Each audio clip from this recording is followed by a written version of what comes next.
Hi, everyone. I want to talk to you today about the narcissistic family and the 9 traits of the enabling parent. I'm Jerry Wise, and for over 45 years, I've helped hundreds of thousands of people just like you break free from narcissistic and dysfunctional family dynamics and to build a true self and finally have a life of emotional freedom, true inner peace, and healthy relationships. In a narcissistic family, the enabling parent plays a crucial role in maintaining dysfunction. I didn't say they caused the dysfunction and that they are the author of it. They may appear passive, nurturing, or even victimized, but they do reinforce the narcissist's control and fail to protect their children. This specifically is from the children's point of view. Often, they are emotionally enmeshed with the narcissist, sacrificing their own identity and their children's well-being to keep the narcissistic partner satisfied. Healing requires recognizing the enabler's role, breaking free from emotional entanglements, and reclaiming personal power. I do want to make a disclaimer. I fully understand narcissists are manipulative, and many, if not all of us, could get mired in a narcissistic or sociopath's plans or relationship. I understand the difficult position the enabling parent is put in when he or she is being threatened, is dependent, and being abused by a narcissist. And when there are children, the enabling parent often wants to protect the children by staying in the relationship and making a horrible situation a little less worse. It's a difficult position to be victimized, controlled, and dominated by a narcissist. Often, they hold the power over the family's finances, leaving the enabling spouse disempowered. In this video, I want to discuss the children's experience of the enabling parent. I know the parent's experience will often be much different than the child's experience. Living as a spouse or partner of a narcissist and having children is very complex and difficult, even dangerous in some situations. Children may not understand this growing up. They don't understand the dynamics of that, and this can affect them as children. That is not to blame the spouse, it's simply to identify and to look into and explore how the children experience this. Again, this video is to help those children who grew up with a narcissistic parent and a parent who was caught in the snare of the narcissist, who felt there were very few good choices. Some enabling parents were much more clueless than others. Some were not as worried about the effects on their children. Some were traumatized into staying with the narcissist, feeling there were no other good choices. Let me talk about the traits often of an enabling parent and how the children may be affected by this. Oftentimes, an enabling parent seeks love and security from the narcissist. The enabling parent chooses to stay with the narcissist often out of a fear of dependency, low self-worth, fear of abandonment. They believe that pleasing the narcissist will bring stability and love, but it never seems to happen, only maybe on rare occasions. Their emotional survival becomes tied to the narcissist's approval, leading them to sacrifice their own needs and oftentimes the needs of their children. Number 2, low self-differentiation and often emotional enmeshment. Enablers lack a strong sense of self, making them prone to codependency and fusion with the narcissist. Rather than asserting their own thoughts, feelings, or values, they mirror the narcissist's reality and expect their children to do the same, and may require them to do the same, sometimes for their own safety, and sometimes because the enabling parent just doesn't have that insight.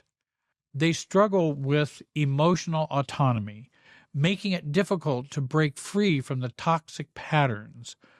I want to suggest to you to join the free training to begin to identify these patterns much more. It is totally free. It's 84 minutes. There's a link below. Sign up for that free training today. It can begin to change your life. Number 3, enabling parents lack boundaries and enables the narcissist's abuse. The enabling parent does not set or reinforce boundaries with the narcissist. I understand that they may justify, excuse, or deny the narcissist's abusive behavior, telling the children what to understand or just go along with it. It's no different than in an alcoholic family. The alcoholic acts or behaves unruly and abnormally and dysfunctionally, and the enabling parent, well, you know that's how your dad is.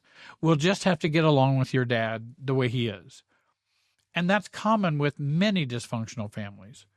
But this teaches the children that abuse is normal and that their feelings don't matter. Number 4, dissociation and avoidance of reality. The enabler often mentally checks out to cope with the chaos and the narcissistic relationship. I understand these are defense mechanisms, and they may be sorely wounded as individuals and traumatized. They may ignore obvious abuse, downplay their own pain, or tell themselves things aren't as bad as they seem. This observational blindness keeps them stuck in a toxic pattern and prevents them from protecting their children. Number 5, trapped in emotional triangles. The enabling parent is often caught between loyalty to the narcissist and concern for the children. What a horrible position to have to be in. Dealing with the narcissist and concern for the children. What do I do? And how do I weigh that? Which is a miserable place for an enabling parent to be in. They may emotionally triangulate, sending mixed messages to the children. I love you, but don't upset your father or don't upset your mother. I know it's wrong, but we have to keep the peace. I wish I could help you, but I can't. Instead of standing up to the narcissist, they seek validation from their children while still protecting the abuser. Number 6, low self-love and chronic guilt and shame. Enablers often feel unworthy of love and believe they must earn acceptance by submitting to the narcissist. They internalize guilt and shame, blaming themselves for the family dysfunction. Instead of breaking free, they double down on trying to fix or manage the narcissist. Again, I realize the enabling parent is in a horribly difficult and conflicting position. 7, over-empathizing and playing the caretaker. Enablers see themselves as the caretakers, responsible for keeping the narcissist happy and keeping things as much peaceful as they can. This self-sacrificing role keeps them trapped in the relationship while the narcissist takes advantage of their devotion. I want to recommend the book Caretaking or Stop Caretaking the Narcissist by Marjorie Felsted. A great book. She's a family therapist and also has lived through that difficulty herself, and she gives very good advice for enabling parents. The enabling parent confuses enabling with love, believing their suffering is necessary to keep the family together. Number 8, the enabling parent often settles for emotional scraps. The enabling parent lives off occasional crumbs of affection or approval from the narcissist. A rare moment of kindness from the narcissist is enough to keep them emotionally invested for months. They teach their children to do the same, lowering their standards for love and connection. Number 9, the enabling parent fears confrontation and avoids conflicts. The enabler dreads confrontation because it leads to narcissistic rage, manipulation, or rejection, sometimes even physical abuse. They silence themselves to avoid conflict, but this reinforces the narcissist's power. Instead of standing up for themselves or for their children, they tell themselves it's just not worth the fight. So what are some of the impacts on the children?